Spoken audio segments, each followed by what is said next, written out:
हकीकी आज़ादी मार्च में लाखों लोग शामिल हैं। सुप्रीम कोर्ट के हुक्म के बावजूद हुकूमती कार्रवाइयाँ जारी हैं। तहरीक इंसाफ के मरकजी सेक्रेटरी इत्तलात फारूक हबीब ने मीडिया से गुफ्तगू में कहा, उन्होंने पूरे पंजाब को बंद कर दिया। यही काम सिंध हुकूमत ने भी किया है। पाकिस्तान के अवाम ने इन्हें मुस्तरद कर दिया है।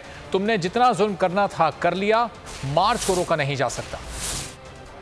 साहब का जो हकीकी आज़ादी मार्च का कारवां है उसमें लाखों लोग शामिल हैं और सुप्रीम कोर्ट ऑफ पाकिस्तान का भी अब हुक्मनामा आ गया है।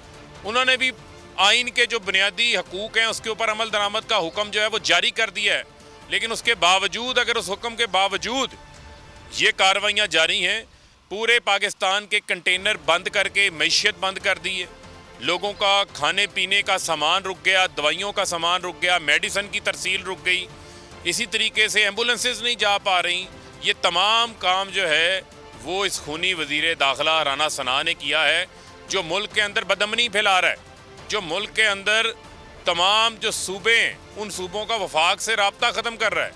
और यही काम जो है वो पीपल्स पार्टी की सिंध के अंदर हुकूमत कर रही है कि कराची के अंदर पाकिस्तान के झंडे पकड़े ख़वातीन को बच्चों समेत गिरफ्तार किया गया है। और मैं इनको ये बता देना चाहता हूँ कि पाकिस्तान की अवाम ने इनको मुस्तरद किया है।